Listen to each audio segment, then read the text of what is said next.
Hello everyone, welcome to Divya direction. आज की video में हम बात करेंगे बीएड थर्ड सेमेस्टर की। आज का हमारा टॉपिक होगा शिक्षण विधियाँ। इस वीडियो में हम समझेंगे शिक्षण विधियाँ क्या हैं, किसे कहते हैं, और शिक्षण विधियाँ की कुछ परिभाषा दी गई है उसको, और शिक्षण विधि का या उत्तम शिक्षण विधि की विशेषताएँ क्या हैं, इन सारी बातों को कवर करेंगे इसमें। तो चलिए स्टार्ट करते हैं। शिक्षण विधियाँ क्या हैं, यानी कि टीचिंग मेथड्स। शिक्षण विधि से अभिप्राय इस तथ्य से है कि किसी पाठ्यक्रम को कैसे पढ़ाया जाए, अथवा हम यह कह सकते हैं कि किसी विषय के ज्ञान को विद्यार्थी तक कैसे पहुंचाया जाए। कक्षा के वातावरण के अंतर्गत छात्र के सीखने तथा शिक्षक द्वारा शिक्षण क्रिया से संबंधित जो भी कार्य किए जाते हैं उसी के आधार पर शिक्षण विधि का स्पष्टीकरण होता है। यानी कि शिक्षण विधि का अर्थ यही होता है कि हम किसी भी पाठ्यक्रम को किस तरह से पढ़ाएं और जो बच्चे हैं उनको विषय का ज्ञान किस तरह से पहुंचाएं। जिन भी विधियों का प्रयोग करते हैं, जैसे शिक्षक द्वारा शिक्षण क्रिया से संबंधित जो भी कार्य करता है उसी के आधार पर शिक्षण विधि का स्पष्टीकरण होता है। अब आगे देखते हैं परिभाषा। अब हम इस वीडियो में समझते हैं कि विद्वानों ने शिक्षण विधि की परिभाषा क्या क्या दिया है।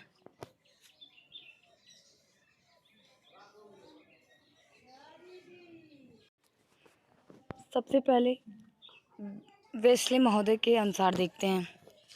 शिक्षा में शिक्षण विधि शब्द अध्यापक द्वारा पथ प्रदर्शित की हुई उन क्रियाओं की एक श्रृंखला है जो विद्यार्थियों के द्वारा सीखने में परिणत होती है। वेस्ले महोदय ने ये परिभाषा दिया है। वहीं आगे देखते हैं। सीखने की स्थिति में ही सीखने की क्रिया को क्रियान्वित किया जाता है, इसलिए सीखने का वातावरण बनाने के लिए अध्यापक को निम्न बातें व्यवहार में लानी चाहिए। जो अब देखते हैं शिक्षक की क्रिया, यानी कि टीचर की एक्टिविटीज़। शिक्षक द्वारा निम्नलिखित क्रियाएं की जाती हैं। नंबर वाइज देखते हैं। नंबर 1 है समस्या प्रस्तुत करना, मतलब जो शिक्षक होता है वो बालक के सामने पहले समस्या को रखता है। नंबर 2 प्रेरणा देना। नंबर 3 उदाहरण देना। नंबर 4 जांच का प्रयोग करना। नंबर 5 जो है छात्र की क्रिया को दिशा देना।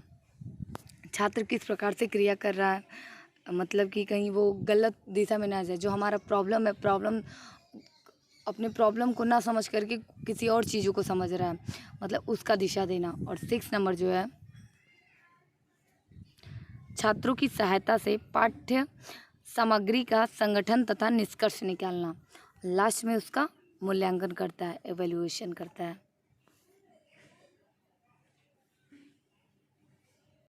हमने टीचर की एक्टिविटीज़ देख ली, अब मैं स्टूडेंट की एक्टिविटीज़ को देखते हैं।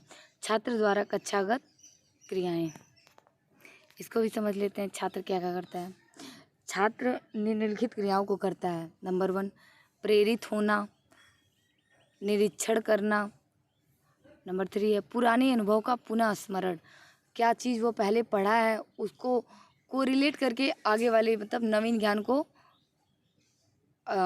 ज्ञान से जोड़ता है। और नंबर 4 जो है पाठ्यवस्तु का ज्ञान करना। नंबर 5 निष्कर्ष निकालना, कंक्लूजन देना। और अब नेक्स्ट देखते हैं शिक्षक और छात्र की उपयुक्त क्रियाएं। शिक्षण विधि की वह प्रक्रिया है जिसके द्वारा किसी पाठ्यक्रम के लक्ष्य को पाया जाता है।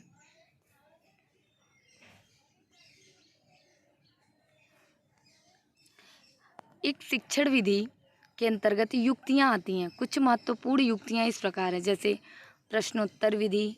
युक्तियां मीन्स उपकरण में डिवाइस। प्रश्नोत्तर विधि, निरीक्षण विधि, प्रदर्शन विधि, व्याख्या विधि। इस प्रकार शिक्षण विधियों से तात्पर्य कक्षा के शिक्षण के दौरान पाठ्यवस्तु को छात्रों के समक्ष प्रस्तुत करने के ढंग या तरीकों से लिया जाता है।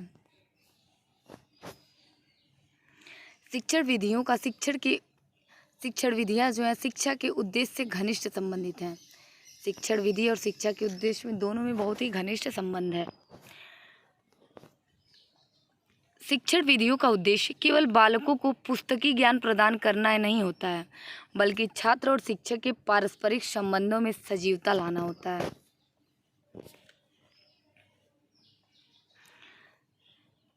शिक्षण विधि के प्रयोग में दो शब्द आते हैं, एक शिक्षण तथा दूसरा विधि।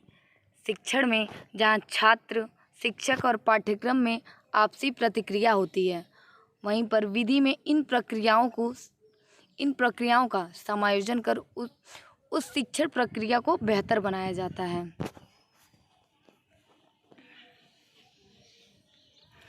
विधि अंग्रेजी भाषा के शब्द मेथड का हिंदी रूपांतरण है। मेथड शब्द लैटिन भाषा से लिया गया है, जिसका अर्थ है मोड या वे, अर्थात माध्यम या रास्ता। मेथड लैटिन शब्द से बना है मोड या वे, जिसका अर्थ होता है माध्यम या रास्ता। इस प्रकार विधि से आशय है वैज्ञानिक ज्ञान तथा कुशलताओं को एक अध्यापक द्वारा अपने विद्यार्थियों तक पहुंचाने का एक तरीका या माध्यम, रास्ते से है। अब हम शिक्षण विधियों का वर्गीकरण करते हैं।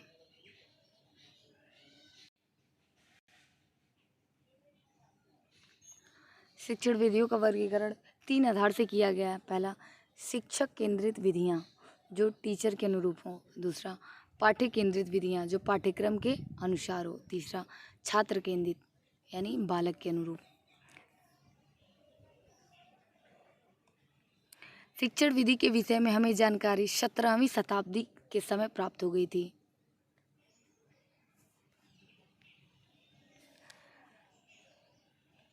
अब आगे देखते हैं। कामेनियस ने अपनी पुस्तक ग्रेट डिडैक्टिक में शिक्षण सिद्धांतों के समय में अपने विचार प्रकट किए।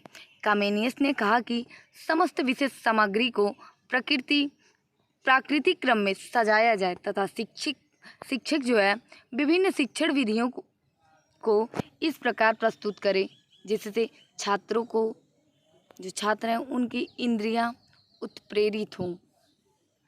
मतलब यही है, शिक्षक जो है अपने शिक्षण विधि में इस प्रकार बच्चों को शिक्षण देने का कार्य करे जिसमें छात्र की जो इंद्रियां हैं वो उत्प्रेरित हों समझने के लिए, कार्य को करने के लिए। अब आगे देखते हैं। रूसो ने अपनी पुस्तक एमिल में शिक्षण विधि के विषय में विस्तार से चर्चा किया है। जॉन लॉक ने भी शिक्षण विधि पर चर्चा की है। 19वीं शताब्दी के अंत में प्रसिद्ध शिक्षा शास्त्री हर्बर्ट ने अपने सिद्धांतों द्वारा शिक्षण विधियों के क्षेत्र में अनेक परिवर्तन किए। उन्होंने अनुभव को शिक्षा का आधार मानकर शिक्षक को प्रमुख स्थान दिया है। यहाँ से ऑब्जेक्टिव क्वेश्चन बनता है। उन्होंने अनुभव को हर्बर्ट ने अनुभव को शिक्षा का आधार मानकर शिक्षक को प्रमुख स्थान दिया तथा शिक्षण में पंचपदी प्रणाली की स्थापना की। पूछता ऑब्जेक्टिव में पंचपदी प्रणाली की स्थापना किसने की? हर्बर्ट ने। पंचपदी प्रणाली को ही हर्बर्ट उपागम भी कहा जाता है। अब बात करते हैं 20वीं सदी की। 20वीं शताब्दी में विद्यार्थियों को शिक्षा का केंद्र माना जाने लगा था तथा उसके समाजीकरण पर विशेष बल दिया गया। ये 19वीं 20वीं शताब्दी की बात कर ली। अब वर्तमान समय की देखते हैं। वर्तमान में शिक्षा व्यवस्था छात्र केंद्रित है यानी बाल केंद्रित हो गई है, जिसमें बालक की मनोवैज्ञानिक आवश्यकताओं, रुचियों, क्षमताओं, योग्यताओं पर विशेष ध्यान दिया जा रहा है और उन्हें स्वतंत्र वातावरण देने के लिए क्रियाशील, रचनात्मकता युक्त शिक्षण विधियों का प्रयोग किया जा रहा है। ये वर्तमान समय में है। अब शिक्षण विधियों की विशेषताओं को देख लेते हैं, क्या विशेषताएं हैं। शिक्षण विधियों की निम्नलिखित विशेषताएं हैं। नंबर 1, शिक्षण विधियों का निर्माण या निर्धारण पाठ्यवस्तु की प्रकृति के अनुसार किया जाता है। इसका यही मतलब है, जो टीचर होते हैं अपने विधि का निर्माण अपने पाठ्यवस्तु, अपने सब्जेक्ट के अनुसार करते हैं। मुझे किस विधि का प्रयोग करना चाहिए, कभी प्रश्नोत्तर विधि, कभी प्रोजेक्ट मेथड होता है, तो कभी प्रदर्शन विधि। सेकंड नंबर जो है, शिक्षण विधियों में संपूर्ण उपागम का अनुसरण किया जाता है। नंबर 3, शिक्षण विधियों की अवधारणा के अनुसार शिक्षण एक कला है। नंबर 4, शिक्षण विधियों में कार्य तथा प्रस्तुतिकरण को महत्व दिया जाता है। नंबर 5, शिक्षण विधियों में प्रविधियों की सहायता ली जाती है। चलिए हम आप लोग को एक बात बताते हैं, विधि और प्रविधि में अंतर क्या है। विधि, प्रविधि। विधि जो होता है वो मेथड होता है, प्रविधि टेक्निक होता है। एक विधि में कई प्रकार की प्रविधियों का प्रयोग किया जा सकता है। विधि होता है वो बड़ा होता है, उसके अंदर ही प्रविधि होते हैं। विधि और प्रविधि में यही अंतर है।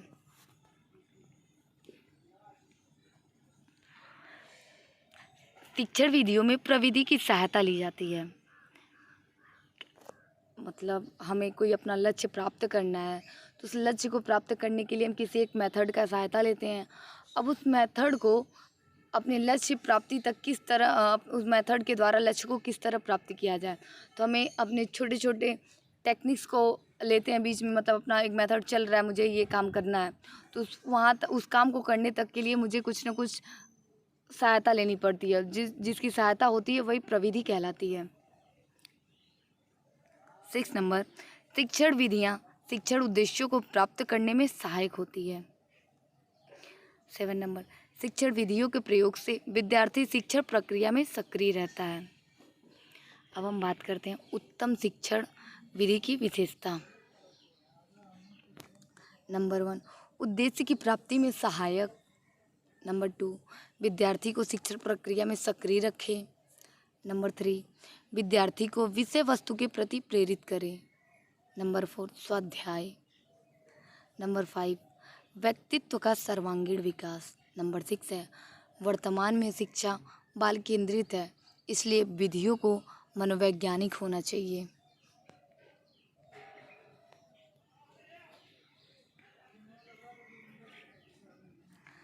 एक शिक्षण प्रक्रिया को अच्छी तरह से क्रमबद्ध करने के लिए शिक्षण विधि की उपयोगिता हमेशा बनी रहती है।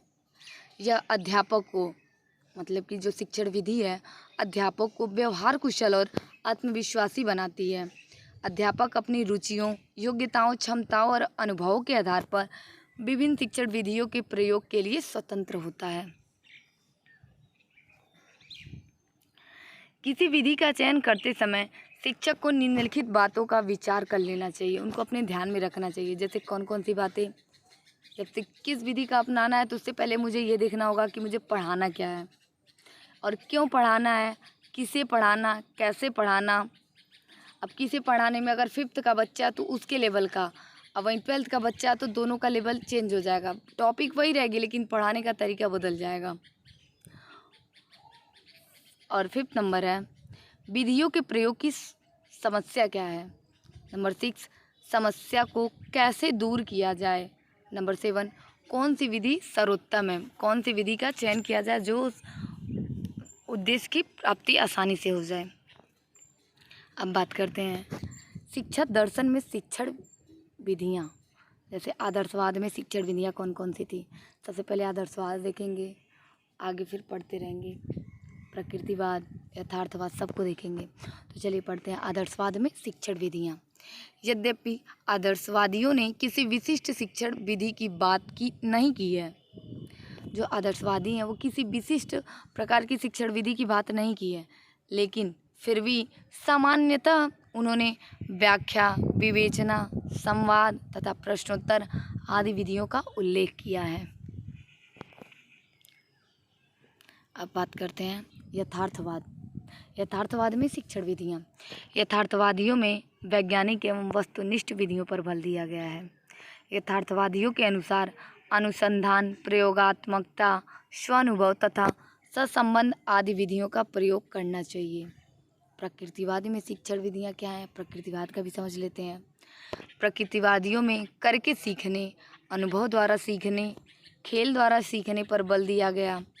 उन्होंने अवलोकन विधि, खेल विधि, ह्यूरिस्टिक विधि, मॉन्टेसरी विधि, डाल्टन विधि, किंडरगार्टन विधि का प्रतिपादन भी किया। ये सब प्रकृतिवाद विधि के प्रकृतिवाद की शिक्षण विधियाँ थी। नंबर 7 है प्रयोजनवाद में शिक्षण विधियाँ। प्रयोजनवाद में क्या था? प्रकृतिवादियों के बाद प्रयोजनवादियों ने भी, मतलब प्रकृतिवाद के बाद प्रयोजनवाद आया था। प्रकृतिवादियों के बाद प्रयोजनवादियों ने भी करके सीखने, अनुभव द्वारा सीखने के स्वोद्देश्य प्रक्रिया, सहसंबंध एवं एकीकरण के सिद्धांत पर बल दिया है। इन्हीं सिद्धांतों के आधार पर किलपैट्रिक ने विज्ञान शिक्षण के लिए तथा शिक्षण को वैज्ञानिक बनाने के लिए प्रयोजना विधि यानी प्रोजेक्ट मेथड का प्रतिपादन किया। किलपैट्रिक महोदय ने प्रोजेक्ट मेथड का प्रतिपादन किया।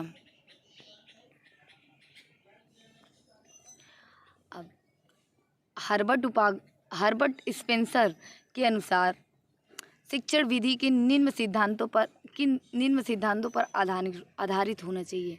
उन सब चीज़ों को देख लेते हैं किसके आधार पर होना चाहिए। पहला, सरल से जटिल की ओर होना चाहिए। मतलब जो बालक है उनको सबसे पहले जो वो पढ़े हैं, जो छोटी छोटी चीज़ें हों उनको पहले बताएं, फिर जो चीज़ नहीं जानते मतलब पुराने ज्ञान को नए ज्ञान से जोड़ें। ज्ञात से अज्ञात की ओर, जो चीज़ पहले जानते हैं उसको बताएं, फिर उससे जो चीज़ नहीं जानते हैं नवीन ज्ञान की तरफ ले जाएं। निश्चित से अनिश्चित की ओर, मूर्त से अमूर्त की ओर। मूर्त में जो दिखाई देता है, अमूर्त में जो दिखाई नहीं। जो चीज़ उनके सामने पहले उसको समझाएं, फिर कल्पना करना, उनको कल्पना में बताएं कि ये चीज़ ऐसे हो सकती है।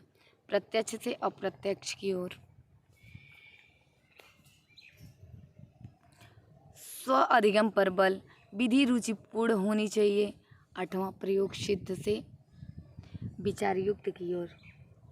हमने इस वीडियो में शिक्षण विधियों को समझ लिया है।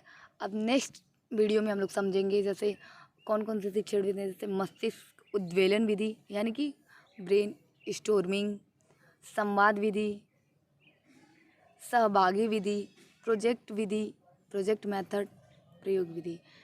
इन सारी विधियों को नेक्स्ट क्लास में चर्चा करेंगे।